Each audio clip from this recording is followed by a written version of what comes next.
ಒಂದ್ ಕಡೆ ರಂಗಭೂಮಿ ಮಾಡ್ತೀರಾ, ಇನ್ನೊಂದ್ ಕಡೆ ಮೂವೀಸ್ ಆಪರ್ಚುನಿಟೀಸ್ ಬಂದಾಗ ಅದನ್ನ ಮಾಡ್ತಾ ಇರ್ತೀರಾ, ಕಂಟೆಂಟ್ ಓರಿಯೆಂಟೆಡ್ ಮೂವೀಸ್. ಬಟ್ ಇದೆಲ್ಲದ್ರ ಮಧ್ಯೆ ನಮ್ದು ಅಂತ ಒಂದು ಐಡೆಂಟಿಫಿಕೇಶನ್ ಬೇಕು. ನಮ್ಮ ಕಡೆಯಿಂದ ನಾವು ಇಷ್ಟು ದುಡಿತಾ ಇದ್ದೀವಿ ಅನ್ನೋದು ನಮಗೆ ಒಂದು ಸಮಾಧಾನ, ಒಂದು ತೃಪ್ತಿ ಅನ್ನೋದು ಬೇಕು. ಸೊ ಇದನ್ನು ಹೊರತುಪಡಿಸಿ, ಇದರೊಳಗೆ ನೀವು ಮಗ್ನ ಆಗಿರೋದ್ರಿಂದ ಇದನ್ನು ಹೊರತುಪಡಿಸಿ ನಿಮಗೆ ಇನ್ಕಮ್ಸ್ ಹೇಗೆ, ನಿಮ್ಮದು ಸೋರ್ಸ್ ಆಫ್ ಇನ್ಕಮ್ ಯಾವ ಥರ? ದುಡ್ಡಿಂದು, ಬಿಕಾಸ್ ಇವಾಗ ಏನಾದರೂ ಯಾವುದಕ್ಕಾದ್ರೂ ದುಡ್ಡು ಬೇಕೇ ಬೇಕಾಗತ್ತೆ. ನಮಗೆ ದುಡ್ಡು ಇಲ್ಲಾಂದ್ರೆ ನಾವು ಜೀವನ ಮಾಡ್ತೀವಿ ಅಂದರೆ ಆಗೋದಿಲ್ಲ. ಸೊ ನೀವು ಯಾವ ಥರ ಪ್ಲ್ಯಾನ್ ಮಾಡ್ಕೊಂಡಿದ್ದೀರಾ? ನಿಮ್ಮದು ಸೋರ್ಸ್ ಆಫ್ ಇನ್ಕಮ್ ಹೇಗೆ? ಬಿಕಾಸ್ ಮಾಡೋವಂಥ ಒಂದಿಷ್ಟು ಫಿಲ್ಮ್ಗಳು ಅದು ಗೊತ್ತಿಲ್ಲ, ನಿಮ್ಗೆ ಯಾವ ಥರ ಪೇಮೆಂಟ್ ಇರುತ್ತೆ ಅನ್ನೋದು ನಂಗೆ ಕರೆಕ್ಟಾಗಿ ಗೊತ್ತಿಲ್ಲ. ಸೊ ಇದೆಲ್ಲ ನೋಡ್ತಾ ಹೋದರೆ ಒಂದು ಆ್ಯಕ್ಟ್ರೆಸ್ಸಿಗೆ ನಿಜ ಹೇಳಬೇಕು ಅಂದರೆ ನಾನು ಮಾಡಿರೋ ಸಿನಿಮಾಗೆಲ್ಲ ಒಳ್ಳೆ ಪೇಮೆಂಟ್ ತಗೊಂಡಿದ್ದೀನಿ. ಹೌದಾ? ಕೊಟ್ಟಿದ್ದಾರೆ. ಇವಾಗ ಯಾವ್ದಾದ್ರು ಕಮರ್ಷಿಯಲ್ ಸಿನಿಮಾಗೆ ಕರೆದಿದ್ದವರು, ಮಾತಾಡಿದವರು ಕಂಟೆಂಟ್ ಸಿನಿಮಾಗಿಂತ ಕಮ್ಮಿ ಪೇಮೆಂಟ್ ಹೇಳಿದ್ದಾರೆ. ಹಂಗೆ ನೋಡೋದಿದ್ರೆ ನಾನು ಮಾಡಿರೋ ಸಿನಿಮಾಗೆ ಒಳ್ಳೆ ಪೇಮೆಂಟ್ ಇದೆ. ನಾನು ಆರಾಮಾಗಿ ಏನಿಲ್ಲ ಅದು ಅವತ್ತು ಟೈಮ್ನ ನಡೆಸ್ಬೋದು. ಅದಲ್ಲದೆ ನಾನು ಕ್ಲಾಸಸ್ ಮಾಡ್ತೀನಿ, ಆ್ಯಕ್ಟಿಂಗ್ ಸ್ಟುಡಿಯೋ ಇದೆ, ಆ್ಯಕ್ಟಿಂಗ್ ಕ್ಲಾಸಸ್ ಮಾಡ್ತೀನಿ. ಯಾಕೆಂದ್ರೆ ನೀವು ಕೇಳಿ ತುಂಬ ಒಳ್ಳೆಯದು. ನಾವು ನಮ್ಮ ಇನ್ಕಮ್ ಬಗ್ಗೆನೂ ಮಾತಾಡಬೇಕು. ಇವಾಗೆಲ್ಲ ಕ್ರೇಜಿಗೆ ಮಾಡ್ತೀವಿ, ಯಾಕೆಂದ್ರೆ ನಮ್ಮ ಮನೆಯಲ್ಲಿ ನಮ್ಮ ಬ್ಯಾಕ್ಗ್ರೌಂಡಲ್ಲಿ ಮಾಡೇನು ಇಟ್ಟಿಲ್ಲ, ಎಲ್ಲರೂ ಕೊಡ್ತಾರೆ ಅನ್ನೋ ಕೊಡೋರು ಇಲ್ಲ. ಹಿಂಗಿರುವಾಗ ಇವೆಲ್ಲ ಇದ್ದದ್ದೇ. ಹೆಣ್ಮಕ್ಳು ತಮ್ಮ ಫೈನಾನ್ಷಿಯಲ್ ಕಂಡೀಷನ್ ಬಗ್ಗೆನೂ ಮಾತಾಡಬೇಕು ಈ ಫೀಲ್ಡಲ್ಲಿ. ಮೇನ್ ಆಗಿ ಅದೇ ಮಾತಾಡ್ಬೇಕು ನಾವು. ಹೌದು, ಆ್ಯಕ್ಟಿಂಗ್ ಸ್ಟುಡಿಯೋ ಇದೆ, ಕ್ಲಾಸಸ್ ಮಾಡ್ತೀನಿ. ಸ್ಪೆಷಲಿ ನನಗೆ ಟೈಮ್ ಜಾಸ್ತಿ ಇಲ್ದಿರೋ ಕಾರಣ ಇಂಡಿವಿಜುವಲ್ ಗ್ರೂಮಿಂಗ್ ಜಾಸ್ತಿ ಮಾಡ್ತೀನಿ. ಸ್ವಲ್ಪ ಇಂಡಸ್ಟ್ರಿಯಲ್ಲಿ ಇರೋರು ಕೂಡ ಬರ್ತಾರೆ, ಸ್ವಲ್ಪ ಕಾನ್ಫಿಡೆನ್ಷಿಯಲ್ ಆಗಿ ಇರುತ್ತೆ. ಅದಲ್ಲದೆ ನಂದೊಂದು ಬಿಸ್ನೆಸ್ ಇದೆ, ಜನಮನ ಅಂಗಡಿ ಅಂತ, ಫ್ಯಾಷನ್ ಬುಟೀಕ್ ಥರ. ಎಲ್ಲ handlooms, khadi, cotton, patch work ಈ ಥರದ್ದು ಥೀಮಲ್ಲಿ ಮಾಡುವಂಥದ್ದು. ಅದೊಂದು ಬಿಸ್ನೆಸ್ ನಡೀತಿದೆ. ಒಂದಷ್ಟು ರೆಗ್ಯುಲರ್ ಕಸ್ಟಮರ್ಸ್ಗೆ ಅಟೈರ್ ಮಾಡಲೇ ಕೊಡಬೇಕು, ಅದೊಂದು ನಡೀತಾ ಇದೆ. ಅದು ಬಿಟ್ಟರೆ ನಾನು ರೆಗ್ಯುಲರ್ ಶೋಸ್ ಮಾಡ್ತಿರ್ತೀನಿ. ನಂದು ಥಿಯೇಟರ್ ಸೋಲೋ ಪರ್ಫಾರ್ಮೆನ್ಸ್ ಇದೆ, ಲೀಕ್ಔಟ್ ಅಂತ.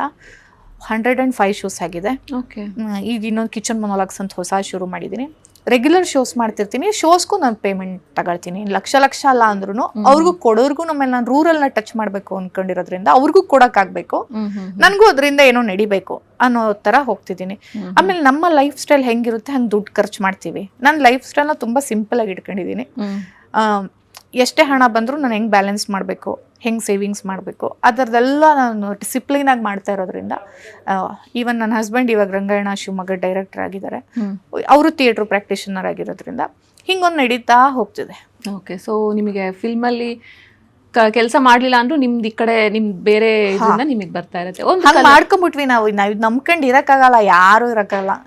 ಫಿಲ್ಮ್ ಇಂಡಸ್ಟ್ರಿ ನಂಬ್ಕೊಂಡಿರೋದು ಕಷ್ಟ ಅಂತ. ಖಂಡಿತ ಕಷ್ಟ. ಆದ್ರೆ ಮಾಡಿರೋ ಸಿನಿಮಾಗೆ ನನಗೆ, ಯಾಕೆಂದ್ರೆ ಅಷ್ಟು ತಿಂಗಳು ನಾನು ಸಿನಿಮಾ ಕೊಡ್ತೀನಲ್ಲ, ಅವಾಗ ನಾನು ಬೇರೆ ಕೆಲಸ ಮಾಡೋಕ್ಕಾಗಲ್ಲ. ಅಷ್ಟು ತಿಂಗಳು ನಡಿಬೇಕು ಅಂದಾಗ ಅಷ್ಟು ಪೇಮೆಂಟ್ ಕೊಡ್ತಾರೆ. ಒಂದು ಕಲಾವಿದರಿಗೆ ಅವಾರ್ಡ್ಗಳು ಬಂದರೆ ಅದು ಎಷ್ಟರ ಮಟ್ಟಿಗೆ ಮೋಟಿವೇಟ್ ಮಾಡತ್ತೆ ಕಲಾವಿದರಿಗೆ? ಬಿಕಾಸ್ ಏನೋ ಒಂದು ಸಾಧನೆ ಮಾಡಿದ್ದೀವಿ ಅನ್ನೋಂಥದ್ದು ನಮ್ಮ ಮನಸ್ಸಿಗೆ ಬಂದಿರುತ್ತೆ. ಸೊ ಅದು ಮುಂದಿನ ಪ್ರಾಜೆಕ್ಟ್ಗಳಿಗೆ ಎಷ್ಟು ಮೋಟಿವೇಟ್ ಮಾಡುತ್ತೆ ನಿಮಗೆ? ಯಾಕಂದರೆ ನಾನು ನಿಮಗೆ ಸ್ಪೆಷಲಾಗಿ ಕೇಳಬೇಕು, ಬಿಕಾಸ್ ತುಂಬ ಚೂಸಿ ಅಂತ ಬೇರೆ ಹೇಳ್ತೀರಾ. ಸೊ ಅವಕಾಶಗಳು ಈ ಕಡೆ ಅಟ್ ದ ಸೇಮ್ ಟೈಮ್ ಕಡಿಮೆ ಇರುತ್ತೆ. ಯಾವ ಥರ ಮೋಟಿವೇಟ್ ಸಿಗುತ್ತೆ ನಿಮಗೆ ಈ ಪ್ರಶಸ್ತಿಗಳೆಲ್ಲ ಅಂತ? ಯಾವ ಥರ ಅಂದರೆ, ಒಂದಷ್ಟು ಜನ ನನ್ನ ಪರವಾಗಿ ಖುಷಿ ಪಡ್ತಾರೆ, ಆಮೇಲೆ ನಮ್ಮ ಪ್ರೊಫೈಲಿಗೆ ಅದನ್ನು ಆ್ಯಡ್ ಮಾಡ್ತಾರೆ. ಸೊ ಇವೆಲ್ಲ ನೋಡಿದಾಗ ಆಮೇಲೆ ನಾವು ಹೌದು ಈ ಸಿನಿಮಾ ಪ್ರಶಸ್ತಿ ತಗೊಂಡಿದೆ ಅಂದಾಗ ಆಯ್ಕೆ ಮಾಡ್ಕೊಳ್ಳೋ ಪ್ರಕ್ರಿಯೆನಲ್ಲಿ ಕೂಡ ಒಂದು ಸ್ವಲ್ಪ ಸೀರಿಯಸ್ ಆಗಿರ್ತೀವಿ. ಇವೆಲ್ಲ ವಿಷಯದಲ್ಲೂ ಮತ್ತು ಇದೊಂದು ಗೌರವ. ಈ ಗೌರವಗಳನ್ನ ನಾವು ಬೇರೆ ಥರ ಏನು ಹೇಳೋಕ್ಕಾಗಲ್ಲ. ಈ ಗೌರವದಿಂದ ನಿಮ್ಗೇನು, ಇವಾಗ ಫಾರ್ ಎಕ್ಸಾಂಪಲ್ ನಿಮ್ಗೆ ಯಾರೋ ಒಂದು ಮೀಡಿಯಾಯಿಂದ ಸ್ಟೇಟ್ ಅವಾರ್ಡ್ ಕೊಟ್ಬಿಡ್ಬೋದು. ನಿಮ್ಗೆ ಸ್ಟೇಟ್ ಅವಾರ್ಡ್ ಬಂದ್ಬಿಟ್ಟಿದೆ, ವೈದೇಹಿಗೆ ಇಲ್ಲಿ ಕೆಲಸ ಮಾಡ್ತಾರೋ ಇಲ್ವೋ ಅಂತ ತೆಗ್ದ್ಬಿಡ್ಬೋದು. ಅಥವಾ ಇನ್ನೊಂದು ಕಡೆ ಹೋದಾಗ ಸ್ಟೇಟ್ ಅವಾರ್ಡ್ ಬಂದ್ಬಿಟ್ಟಿದೆ, ಇಷ್ಟು ಪೇಮೆಂಟಿಗೆ ಇವ್ರು ಕೆಲಸ ಮಾಡ್ತಾರೋ ಇಲ್ವೋ ಅಂತ ತೆಗ್ದ್ಬಿಡೋದು. ನಿಮ್ಗೆ ಅಪೋಸಿಟ್ ಕೂಡ ಆಗುತ್ತೆ ಒಂದೊಂದ್ಸಲ. ಹೌದಲ್ವಾ? ಹಂಗ. ಸೊ ನಿಮಗೆ ಅದು ಆ ಥರದ ಆಗಿದೆ. ಅಯ್ಯೋ, ಅದು ಆಗಿದೆ. ಆದರೆ ನನಗೆ ಗೌರವ ಇಂಪಾರ್ಟೆಂಟ್. ಗೌರವ ಇದು ಒಂದು ಸರ್ಕಾರ ಕೊಟ್ಟಿರೋದ್ರಿಂದ, ಅಕಾಡೆಮಿ ಗೌರವ ಆಗಿರೋದ್ರಿಂದ ಇದು ನಾನು ಸ್ವೀಕರಿಸ್ತೀನಿ. ಎಸ್, ನಮ್ಮಂಥ ಕಂಟೆಂಟ್ ಓರಿಯೆಂಟೆಡು ತುಂಬ ಕಮ್ಮಿ ಸಿನಿಮಾ ಮಾಡೋರಿಗೆ ಇದೇ ನಮಗೆ ದೊಡ್ಡ ಸ್ಥಾನಮಾನ. ಎಷ್ಟು ಜನ ಫೋನ್ ಮಾಡಿದ್ರು ನಿಮಗೆ ವಿಶ್ ಮಾಡೋಕ್ಕೆ? ಬಿಕಾಸ್ ಕನ್ನಡ ಇಂಡಸ್ಟ್ರಿಯಲ್ಲಿ ಸಾಕಷ್ಟು ಕಲಾವಿದರಿದ್ದಾರೆ. ಅವರೇ ಹೇಳೋ ಪ್ರಕಾರ ಪ್ರತಿಯೊಬ್ಬರೂ ನಾವು ಸಪೋರ್ಟ್ ಮಾಡ್ತೀವಿ, ಪ್ರತಿಯೊಬ್ಬರಿಗೂ ಗೆದ್ದಾಗೂ ನಾವು ಅದನ್ನ ಸೆಲೆಬ್ರೇಟ್ ಮಾಡ್ತೀವಿ ಅಂತ ಹೇಳ್ತಾರೆ. ನಿಮಗೆ ಎಷ್ಟು ಜನ ಕಾಲ್ ಮಾಡಿದ್ರು? ಇಲ್ಲ, ಇಂಡಸ್ಟ್ರಿ ಅವರು ಅಂತ ತಾರಮ್ಮ ಮಾಡಿದ್ರು ನಿನ್ನೆ. ತಾರಮ್ಮ ಮಾಡಿದ್ರು, ಖುಷಿ ಆಯ್ತು. ಚೆನ್ನಾಗಿ ತುಂಬಾ ಆತ್ಮೀಯವಾಗಿ ಕಂಗ್ರಾಚುಲೇಷನ್ಸ್ ಕಣೇಮ್ಮ ಅಂತ ಮಾತಾಡ್ರು. ಏನೋ ನಮ್ಗೆ ಜನ್ಮ ಜನ್ಮದ ಬಂದ ಅನ್ನೋ ತರ ಇತ್ತು ಅವ್ರು ಮಾತಾಡಿದ್ದು. ಖುಷಿ ಆಯ್ತು. ಮರ್ತೋಗ್ಬಿಡುತ್ತೆ ಕಣೆ, 25 ಈಗ ಕೊಟ್ಟಿದ್ದಾರೆ ನೋಡು, ಮರ್ತೋಗ್ಬಿಡುತ್ತೆ ಅಂದ್ರೆ ಹೌದು ಅಂದ್ರೆ ಅಲ್ಲೇ ಕೊಟ್ಬಿಡ್ಬೇಕು ಅಂತ. ಹೌದು ಅಮ್ಮ, ನಂಗೆ ಖುಷಿ ಆಯ್ತು ಕಣೆ, ನೀನ್ ಒಳ್ಳೆ ಕಲಾವಿದೆ, ನಾನು ಕೇಳಿದೀನಿ ಹಂಗೆಲ್ಲ ಹೇಳಿದ್ರು. ತಾರಮ್ಮ ಫೋನ್ ಮಾಡಿದ್ ಖುಷಿ ಆಯ್ತು. ಅದರ್ವೈಸ್ ಯಾರು ಇಂಡಸ್ಟ್ರಿ ಅವ್ರು ಕಾಲ್ ಮಾಡಿಲ್ಲ, ಇನ್ಯಾರು ಮಾಡಿಲ್ಲ. ಬಿಟ್ರೆ ನನ್ನ ಥಿಯೇಟರ್ ಬ್ಯಾಕ್ ಗ್ರೌಂಡ್ ಅವರು ರಂಗಭೂಮಿ ಅವ್ರು ಮಾಡಿದ್ರು. ನನ್ನ ಆರ್ಗನೈಸರ್ಸ್, ನನ್ನ ಶೋ ಆರ್ಗನೈಸರ್ಸ್, ಗೋಕಾಕಿಂದ ಹಿಡಿದು ತೀರ್ಥಹಳ್ಳಿ ಈ ಕಡೆ ಎಲ್ಲಾ ಭಾಗದ ಆರ್ಗನೈಸರ್ಸು ಮತ್ತೆ ಆಡಿಯನ್ಸ್ ಒಂದಷ್ಟು ಜನ ಅವರೆಲ್ಲ ಕಾಲ್ ಮಾಡಿ ತುಂಬಾ ವಿಶ್ ಮಾಡಿದ್ರು. ಅವ್ರದೇ ಸೆಲೆಬ್ರೇಷನ್ ಅನ್ನೋ ಲೆವೆಲ್ಗೆ ಅವ್ರು ಸೆಲೆಬ್ರೇಟ್ ಮಾಡ್ತಿದ್ದಾರೆ. ಹಂಗಾದ್ರೆ ನೀವು ಹೇಳೋ ಪ್ರಕಾರ ಸಿನಿಮಾ ಇಂಡಸ್ಟ್ರಿಯಲ್ಲಿ ಸ್ವಲ್ಪ ಕಡಿಮೆ ಈ ಥರದ್ದೆಲ್ಲ ಪ್ರಮೋಟ್ ಮಾಡೋದು ಅದೆಲ್ಲ ಕಡಿಮೆನಾ? ಗೊತ್ತಿಲ್ಲ, ನನಗಂತೂ ತಾರಮ್ಮ ಕಾಲ್ ಮಾಡಿದ್ರು. ಬಿಟ್ರೆ ಇನ್ನು ಅದನ್ನ ನೋಡಿದ್ರು ನಾನು ಎಷ್ಟು ಜನಕ್ಕೆ ಮಾಡ್ತೀನಿ ಅಂತಾನು ಬೇಕಲ್ವಾ. ನೀವು ಕಾಂಟ್ಯಾಕ್ಟ್ ಇಟ್ಕೊಂಡಿಲ್ಲ ಯಾರ ಜೊತೆಗೂ? ಕಾಂಟ್ಯಾಕ್ಟ್ ಇದೆ. ಕವಿರಾಜ್ ಸರ್, ದಿನಕರ್ ತುಗುದೀಪ್ ಸರ್, ಇವರೆಲ್ಲ ನಮ್ದೊಂದು, ಕವಿತಾ ಲಂಕೇಶ್ ಮೇಡಮ್, ಇವರೆಲ್ಲ ನಮ್ದೊಂದು ಗ್ರೂಪ್ ಇದೆ. ಅವರೆಲ್ಲ ಮಾಡ್ತಾರೆ. ಅವೆಲ್ಲ ನಮ್ದು ಟೀಮೇ ಆಗಿರೋದು, ನಮ್ದೊಂದು ವಲಯ. ಈ ತರದೆಲ್ಲ ಇದೆ, ಮಾಡ್ತಾರೆ.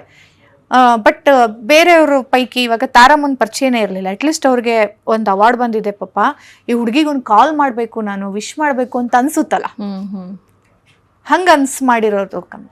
ಓಕೆ, ಸಪೋಸ್ ಆ್ಯಕ್ಟಿಂಗ್ ಕರಿಯರ್ ನೀವು ಸ್ಟಾರ್ಟ್ ಮಾಡಿರಲಿಲ್ಲ ಅಂದಿದ್ರೆ ಇವಾಗ ಏನಾಗಿರ್ತಿದ್ರಿ? ಯಾವ ಒಂದು ಫೀಲ್ಡನ್ನ ಚೂಸ್ ಮಾಡ್ಕೊಳ್ತೀವಿ? ನಾಲ್ಕು ಕೂರ್ತಿರ್ತಿದ್ದೆ, ನನ್ನ ಜಾಗದಲ್ಲಿ ಕೂರ್ತಿದ್ದ. Okay, journalism.